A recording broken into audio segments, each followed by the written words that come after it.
Magandang araw, maupay na adlaw ha aton nga tanan. Welcome kayo dito sa aking YouTube channel, ang Madiskarteng Oray, Graham Ice Cream Cake. At dahil gusto ko na matuto kayo at gusto ko na gumawa din kayo na napakasarap nitong aking recipe. Bagong recipe, bagong taon. Kaya naman, samahan niyo po ako at ituturo ko sa inyo kung ano nga ba ang dapat gawin sa masarap na Graham. So bago yan, kung bago ka lang sa aking YouTube channel, dito ay matututo kang magluto ng iba't ibang kakanin na pwede mong pagkakitaan. Kahit nasa bahay ka lang, ay pwede kang kumita. At gusto ko, tayong mga nanay na kahit nasa bahay lang tayo ay magkaroon tayo ng income, di po ba? Kaya naman, panoorin niyo po lahat ng aking mga video at magkakaroon kayo ng idea, lalong-lalo na po sa aking mga kakanina, pwedeng-pwede niyo po talaga itong ipangbenta. At dahil nga marami ang nagkakagusto nito, kaya naman hindi ko na patatagalin pa. Ituturo ko na sa inyo kung paano nga ba ako gumawa ng masarap na Graham icing cake. Ang unang nga pala, ang ingredients na gagamitin natin dito ay Nestle cream. 2 piraso lang po ito, 250 ml. So ayan, ito ay dapat nakachill lang sa ating ref ng magdamag. Huwag niyo pong ilalagay sa freezer. Once na mailagay niyo po ito ay magbubuo-buo ang inyong Nestle cream. Ang unang gagawin niyo dito ay imimixer niyo gamit ang hand mixer. Kung wala naman kayong hand mixer, ayan, pwedeng-pwede ang stand mixer. At syempre, maglalagay tayo ng paunti-unting condensed milk. Dito ay naglagay po ako ng 300 ml. Pwede nyo po itong ilagay naman ito sa ating freezer para mabilis po siyang tumigas itong ating condensed milk. Dahan-dahan nyo po itong ilalagay sa inyong Nestle cream na habang ito ay minimix natin. At nga pala, kung wala kayong mixer, okay lang po yan. Basta gumamit lang kayo ng pang-whisk. At dahil kakaiba ito sa ating nakagawian na Graham cake, dito ay mas pinasarap natin at talagang naging lasa siyang ice cream at kakaiba. At nga pala, ang ginamit ko nga palang condensed milk dito ay yung mumurahin lang. Ito ay cowbell. At dahil ang cowbell ay hindi naman ganun kamahal, nabili ko lang siya ng 32. Samantalang ang Alaska Ibap ay nagre-range siya ng 40. Pero wala silang pinagkaiba. Ang Alaska naman ay sobrang tapang ng lasa niya. Pero ang cowbell talaga, the best siya. Hindi siya sobrang tamis. Sa aking mga kakanin, ang ginagamit kong condensed doon ay cowbell dahil medyo nakakatipid nga po ako. So ganyan lang po ang gagawin nyo. Continue lang po ang pagmimix nito until maging double size na ang ating cream. Itong ating mga gatas kailangan. Sobrang tumaas na po siya at pagka ganito na ang kanyang itsura, ayan, nakikita nyong kumakapit na siya. Yan sa ating pang-mix. Yan, okay na po yan at talagang pwede na po na natin yan ilagay sa ating Graham. Ang una natin gagawin dito ay lalagay natin ang ating Graham and then ang ating, ang ating cream. Pagkatapos niyan, aayusin lang natin ang paglagay nito. Dapat ay pantay. And then maglalagay na tayo dito syempre ng mangga. Ang mangga na ginamit ko dito ay 4 na piraso, pero marami na po yun. Sumobra na nga po ako. Pwede kayong gumamit dito ng 2 piraso lang. So ayan, 2 o 3 pirasong mangga, pwedeng-pwede na po kasi ang lasa niya nandun na. So pagkatapos na maglagay kayo ng mangga, tsaka nyo naman po maglagay ulit kayo ng Graham. Kung hindi, maglagay din ulit kayo ng cream and then Graham ulit. So ganyan lang po, napakadali at alam nyo pa na marami tayong magagawa nito.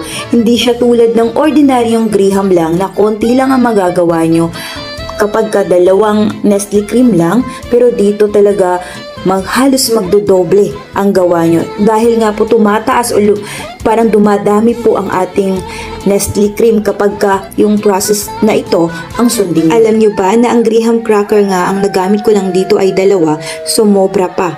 Kaya sa 2 Graham, napakadami nyo nang magagawa.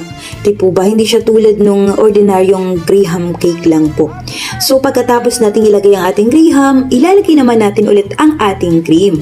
And then ipaplat natin ng maayos niyan at pakikinisin natin yan gamit ang ating scraper. O kung wala kayong scraper, pwede naman kutsilyo kung kahit na anong pangpakinis sa ibabaw. Kasi kailangan talaga na makinis at maganda ang ating ibabaw dahil yun talaga ang makaka-attract sa ating mga customer or sa ating mga bisita. And then ngayon, ilalagay naman na natin ang ating mangga. At dapat maganda ang pagka-slice ng inyong mangga. And then, syempre gusto kong mas ma-attract pa ang aking mga customer. Kaya naman maglalagay ako ng cherry dyan. Depende sa inyo ha. Optional lang po itong paglalagay ko ng cherry. Kung masyado na kayong namamahalan, okay lang po na wag na kayong maglagay. So, okay na po yan. Pagkatapos niyan, ay ilalagay na po natin yan sa ating freezer. Dapat po kasi medyo tumitigas ang ating Nestle cream or cream. Or kung hindi naman, pwede naman lang po ito sa ilalim lang ng inyong freezer. I-chill nyo lang po ito ng magdamag. Talagang napakasarap na nito. So, ito nga po, dahil nga dalawa ang nagawa ko dito. Ayan. I-repeat procedure lang po natin yan. And then, ang nagawa ko dito, dalawang size 8 and then size 12. And then, ang aking pinakamaliit na size ay 5 ml na yun ay pwede nyong ipang-order. Ipinakita ko din dito sa aking video na napakadami kong ginawa. And then, ito medyo mayroon pa po akong nagawang 5 ml na pwede nyo po itong ipakita sa inyong mga customer. So, ayan, kung gusto nyo pong hiramin ang aking video or ang aking picture, dalawin nyo po ang aking Facebook Hasmin Cabigues or Facebook page, Cake by Ate Jazz. So, ayan, tatlo po ang nagawa natin. Size 8 and then size 12 or ang pinakahuli naman ay size 500 ml sa ating tab. Di po ba attractive? Napakadami nyo ng magagawa dito sa aking recipe na ito. Kaya naman, gawin nyo na po ito. Nakikita nyo, napakadami kong na-bake nung araw na yon, nung New Year. At dahil gusto ko lahat ng aking mga natututunan o lahat ng kaya kong gawin na kaya ako talaga nangarap na mag-bake ng cake at para talaga yan sa aking pamilya na gusto ko na kapag may okasyon, hindi na po ako bibili. Ayan, ibibake ko na lang sila, mas makakatipid pa ako. So, ayan, kung gusto nyo pong matutunan lahat ng aking mga kakanin, dalawin nyo lang po ang aking mga video dito sa aking YouTube Madiskarting Waray at alam ko na matutulungan kayo. So, eto na, nagawa na natin ang napakasarap na ice cream, Graham cake. Ano pang hinihintay? Gawin nyo na. At alam ko na hindi kayo magsisisi. At dahil napakadali lang nito, pwedeng-pwede nyo po itong pagkakitaan. Sobrang dali. Hindi nyo na kailangan pa ito ng oven at hindi nyo na po ito kailangan pa ng paggas. Ayan, kailangan nyo na lang dito ay hand mixer or kung wala kayo, pang whisk kung talagang walang-wala talaga. Alam nyo ba na yung hand mixer napakamura lang. Mayroon lang kayong mabibili na 300 o 400. Pag ipunan nyo, pag panimula nyo, yun lang. Ako kasi nagsimula ako ng ganun eh. Bumili ako ng hand mixer worth 300 to 400 sa Shopee. Napakadami. Yung 300 nyo, hindi na kayo manghihinayang dahil marami na kayong magagawa doon sa hand mixer nyo. Pwede na kayong gumawa pa, mag-bake na kayo ng cake. Ayan. Dito sa aking channel, matututo kayong magluto o mag-bake ng cake. Dito ay nakagawa nga ako ng chocolate cake ala brownies. Ayun ba, napakasarap dahil mayroon pa siyang ganache. Kaya hintayin niyo po ito dahil i-upload ko din po ang aking procedure or ang aking recipe dito sa aking YouTube channel. Gusto ko na kayo din ay makagawa din nito. So hanggang dito na lang mga kawaray at sana nagustuhan nyo po itong aking recipe ngayon. Alam nyo ba na ayan, naubos na. Ito na lang ang natira. At kahit ito lang ang handa namin ngayong New Year, mga matatamis. Ayan, para matamis ang pagsasama ng pamilya. Talagang ito pa lang, napakadami na. At marami na talaga ang magiging handa nyo sa 2 crackers lang.